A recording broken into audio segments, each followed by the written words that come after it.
What's up guys, and welcome back to my channel. So today I'm going to be reading all of the embarrassing DMs that I have sent our celebrity crushes, our TikTok boys, the e-boys, the social media influencers, every single person in that realm that you can think of. I probably have sent an embarrassing DM to. So today I'm going to be exposing myself and I'm going to be reading those DMs that I have sent. I don't know why. I feel like this could be a fun little connection for the two of us, you know? But if any of these people found out about this video and about these things, then that would be the end of me. Just the end. So let's start reading the DMs. It was to Johnny Orlando, January 6th of 2019, so a little over a year ago. And I said, what would it take for you to ask me out on a date? So the next DM that I sent was to JD2Wavy. On November 5th, I said, shoot, I think you misplaced your phone with your shoe. And then he said, yeah, happens too much with the emoji. This was actually because of one of his posts. I don't know what compelled me to DM him, but maybe I just wanted to see if they would respond. I don't know. But he did respond, and I left him on red, which is disrespectful to him. Okay, the next one was to Noah Schnapp. And I sent this one on Tuesday. And I said, you're more than welcome to do my snap streaks. Save me from this quarantine boredom. Do I regret it? 100%. I wish I could unsend it. Okay, the next one is the oldest one that I could find. And it was to Daniel Sky.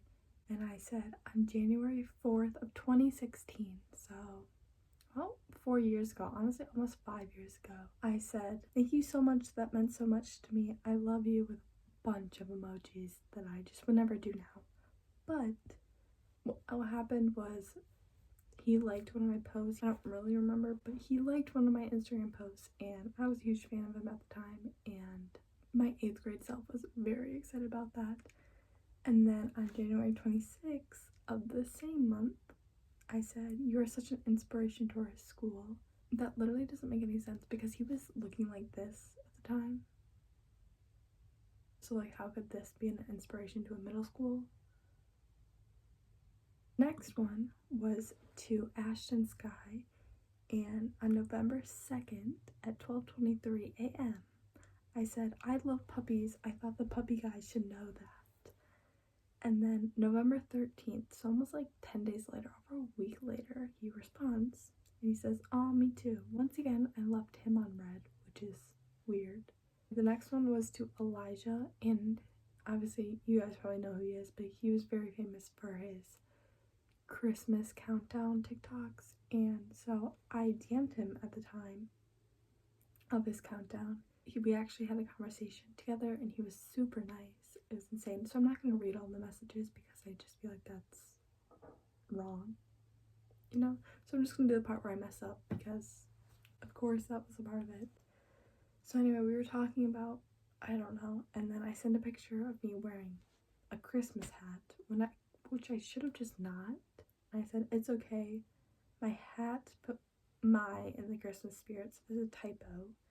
And then he said, it's a pretty solid hat, but no one can top the pure Christmas spirit of my hat, though. And then I said, yeah, I guess you're right. You're the Christmas spirit king of TikTok, which is, it's just so cringy. Like, that is so cringy. And then he's seen it. It's on scene. And no response, which I don't blame him, because, like, why would you respond to something like that? The Christmas spirit king. It's so embarrassing. If you guys would like to see a part 2 of other embarrassing DMs that I've sent people, let me know. I honestly don't think that there are many more that I could find. These were the worst, but I can try